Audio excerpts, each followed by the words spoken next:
Hello, my friends. This is R. Joshua Collins, and I'm with Homeless Advocates for Christ. I just want to talk a little bit about that interaction with the female police officer I had today. I think she was wrong on so many levels, which is why I kind of want to talk about the unprovoked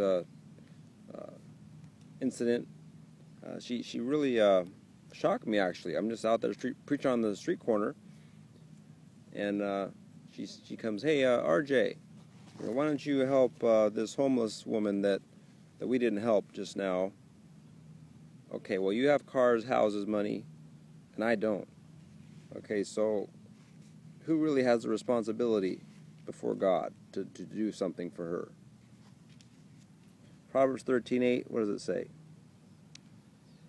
The ransom of a man's life is his wealth, but a poor man hears no threat. Now that tells me that if you're poor before God, now think about that. God says, "Blessed are the poor." And he also says, "Woe to you rich." So if you don't have a lot of earthly wealth, there's a little less responsibility for you to help others, right? Because as far as with wealth, because you don't have it. Now, she obviously has more than I do, so what is she doing with what she has? That's my question.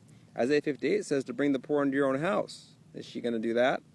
It's a good question. I wish I could have asked her that. I could have even challenged her. I could have said, well, Jesus told me to sell all I have, give it to the poor, and follow him. Why don't you do that?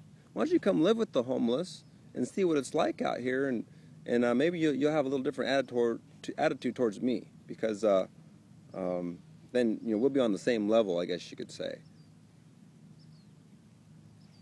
I highly doubt she'll, of course, join me in this life out here on the streets, but that's where Jesus was. That's all I know. I think she was attempting to justify herself. Now, she knows my advocacy work and has seen my videos and things like that, I'm sure, as a lot of the police have.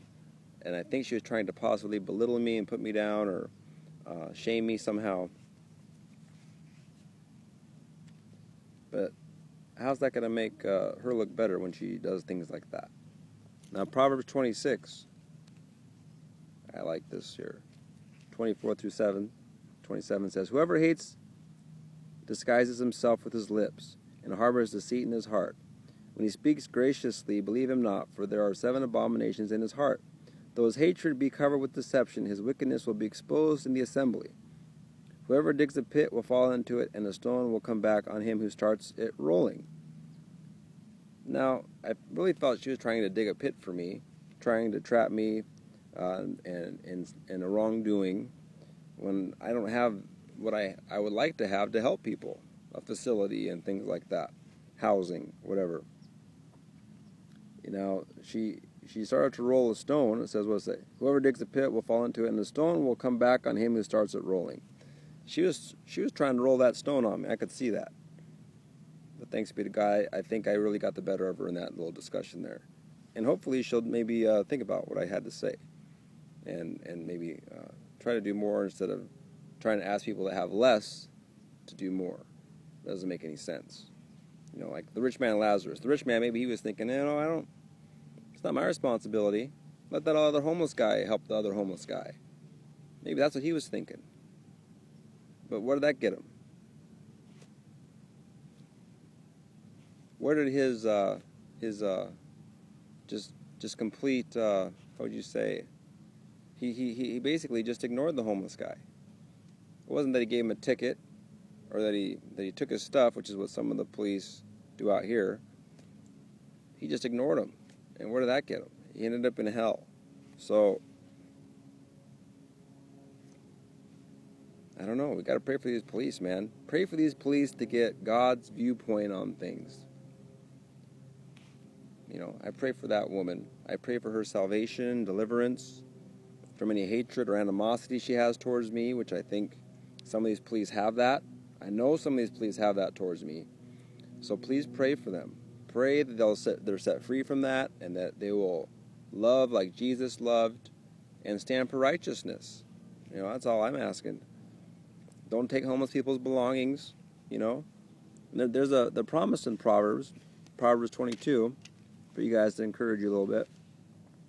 Proverbs 22:22. Where are we at? There it is. Do not rob the poor because he is poor, or crush the afflicted at the gate. For the Lord will plead their cause and rob of life those who rob them. Let's look at that again. Do not rob the poor because he is poor, or crush the afflicted at the gate. For the Lord will plead their cause and rob of life those who rob them. That's a warning. That's a powerful warning. Let's pray that these police heed that warning and don't take their belongings anymore, or threaten to, which is what Sergeant Lozo has been doing, and others as well. He's supposed to be the homeless liaison.